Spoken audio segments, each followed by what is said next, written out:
Republican Representative Liz Cheney of Wyoming will have a higher profile in a special committee investigating the January 6th attack on the Capitol.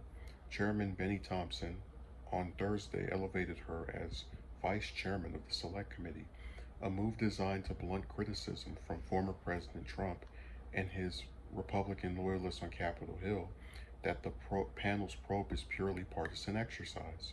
Representative Cheney has demonstrated again and again her commitment to getting answers about January 6th, ensuring accountability, and doing whatever it takes to protect democracy for the American people. Thompson said in a statement, her leadership and insights have shaped the early work of the Select Committee, and this appointment underscores the bipartisan nature of this effort. Cheney is one of just two Republicans whom Speaker Nancy Pelosi, Democrat of California, tapped to serve on the special committee alongside Representative Adam Kinzinger. They were the only Republicans who joined Democrats in voting to create the January 6th panel. They also were among the 10 Republicans who voted in January to impeach Trump for his sustained efforts to overturn the 2020 election and his role in inciting the deadly riot at the Capitol as Congress certified Joe Biden's victory. So I get what Thompson was trying to do.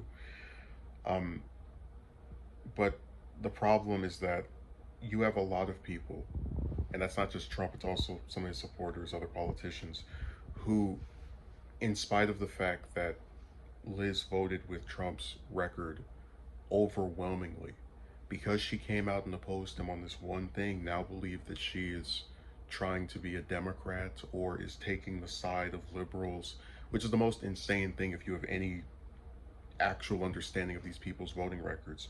So I think it might seem like a good exercise to put one of the two Republicans on that committee in charge or in some higher position, but when it's one who Republicans now despise because she went against, their dear leader as part of the cult, you're probably still going to see the same criticisms, and you might even have someone say, "See, this proves that she's trying to become a Democrat." God, that's been the most just upsetting thing about this, because I've defended, and I've said it is worth noting she's one of the few that is coming out, especially giving up a leadership position, to condemn what was effectively a coup. And you have people say, well, you shouldn't forget about her vote. I was like, well, I mean, it's cool for progressives and liberals to, not forget about her voting record, but you should tell that to the Trump cultists. They're the ones who are trying to say that she somehow has betrayed her values because she doesn't support overturning an election with violence and threatening to kill lawmakers because they didn't vote the way you wanted to. So I'm glad she got appointed further.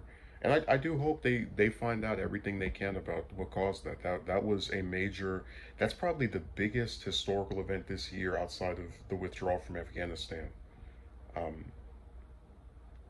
As far as American politics are concerned, those two together are the most significant in my opinion.